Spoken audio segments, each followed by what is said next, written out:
Hey everybody, welcome back. Psychic Eric here. The big 3-0, Acid Archive Diaries number 30. And where do we find ourselves today? Well, we're going to the East Coast, NYC. And it's one and only LP here.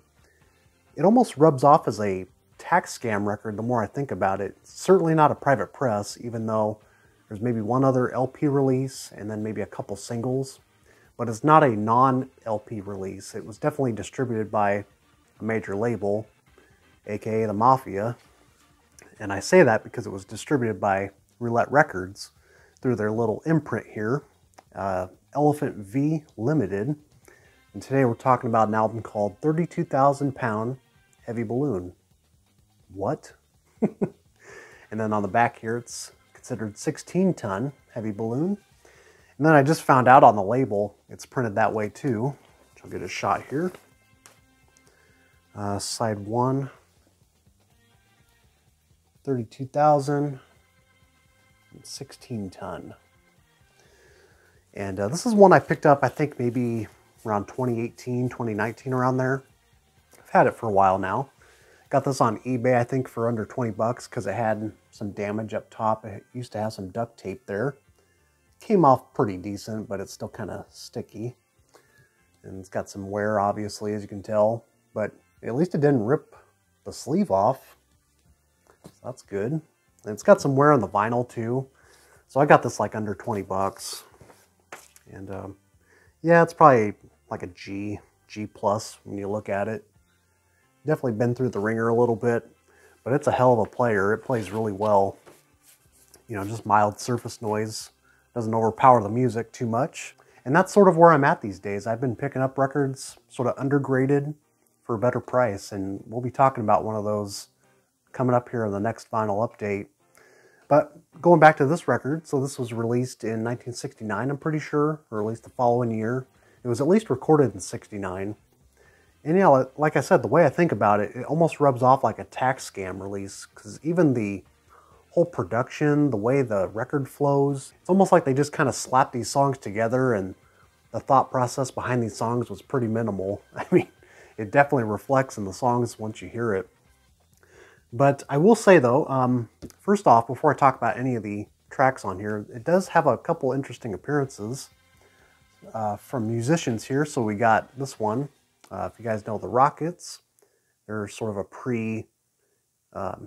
Crazy Horse band. Later backup Neil Young. And it features, Bobby Notkoff on violin. He's actually featured on the Heavy Balloon album, and I think it's this man here, this gentleman. So he does a little feature, at least on the first track, Barnyard Blues, which is definitely the standout track on here. It's a really great opening track. It's about 6 minutes long. It definitely kicks the record off to a great start. It's got a lot of high energy kind of building up over time. In a lot of ways, it kind of reminds me of the track I'm Coming Home by the Deviants. The way that track kind of builds up. It's sort of the same progression. A lot of these wailing, high energy violin strings happening and hard rock riffage going on and really demented vocals as well. And it's kind of appears to me sort of like a jam. Like they have these kind of structures in mind, but then they kind of play around back and forth with it.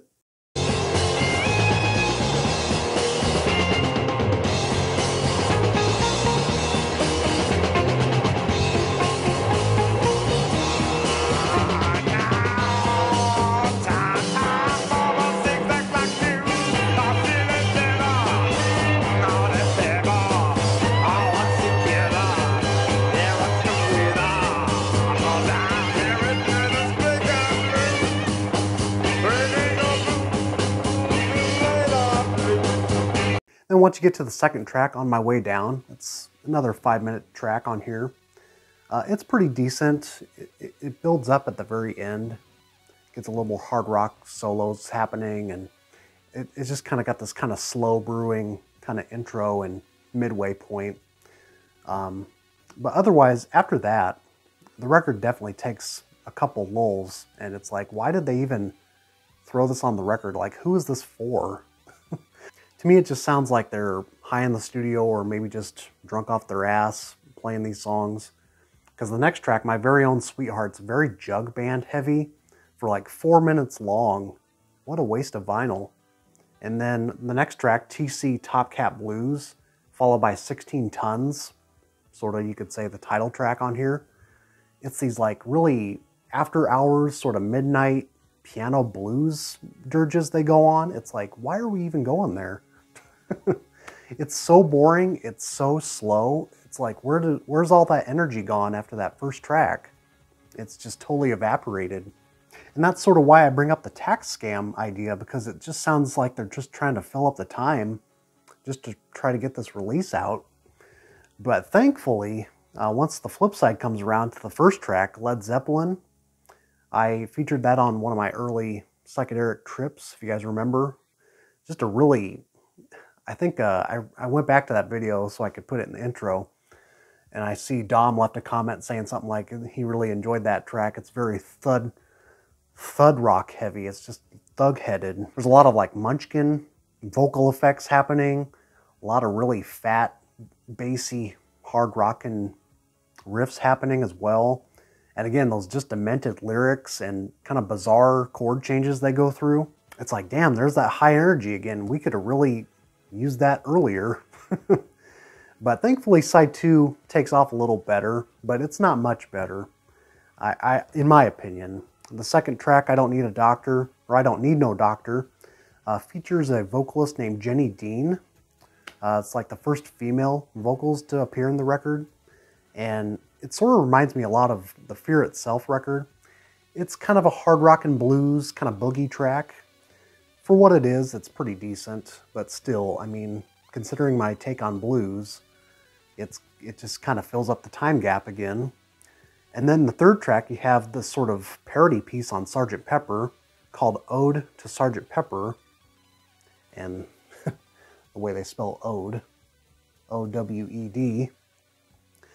And they sort of do, you know, sort of the take on Sgt. Pepper, but it almost lasts too long. It's not even funny. It's just, why is that there? And then the last track, Action, it's a 7-minute track. Okay, we're going to have some action-packed fun at the end? Kind of, sort of. It kind of goes again once into this kind of boogie, hard rockin', almost Rolling Stones-esque kind of piano rock. And I don't care too much for it. It seems to kind of drag on, and then that's the end. So in a lot of ways, the takeaway from this one, the highs are very high with the first tracks on both sides, Led Zeppelin and Barnyard Blues, but after that, it seems to kind of tank afterwards, and it's like, what the hell's going on here? So upon revisiting this, because it had been a while, I thought it was a lot better than this, but yeah, my rating on this has kind of dropped a little bit due to just some of the lulls in this. But thankfully, 2 tracks save it for me, and I'm still going to keep this around just because of its odd charm. So they're definitely channeling in some sort of dark Mothers of Invention meets sort of a punky aspect to it, or sort of a hard rocking kind of sound. But it's a lot of that slow bar blues that I just can't stand. And it's like, why? Nobody wants to hear that shit. At least I don't. So just had to be honest about it. That's my take on it. And I totally forgot to mention the other contributions to this record. So the bassist and the drummer featured on this record are actually from Morgan, if you can believe it. I'll have to find their names here. I think they're both together on the same credits here. Mike Ratty, the drummer, and then Bob Rizzo. They're both in Morgan. And you can definitely tell some of the rhythm section, especially on Barnyard Blues, kind of sounds a little bit reminiscent of Begging Your Pardon, Miss Jones. Some of the drum changes, a lot of hi-hat work, and kind of resembles that in a way.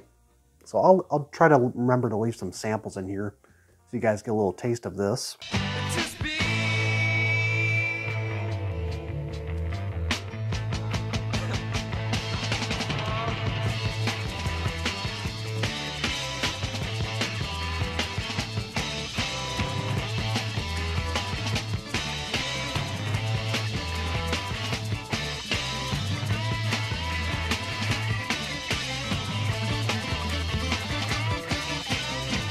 Okay, we got Heavy Balloon, New York City, This is by Richard Morton Jack.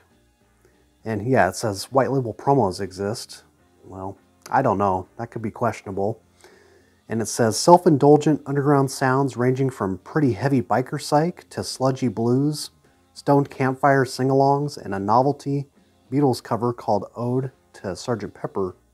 Opener Barnyard Blues, not the elevator track, builds an exciting head of steam with some frenetic violin from ex-Rocket Bobby Knockoff, but it's downhill thereafter.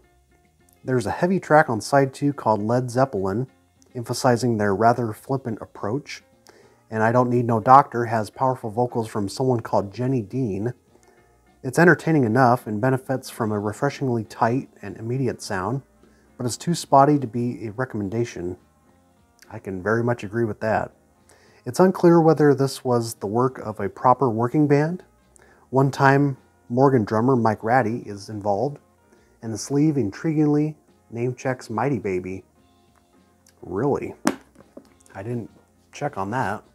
There's a lot of different credits on here, surrounding that crazy album art. So I've seen this album art somewhere before, I think.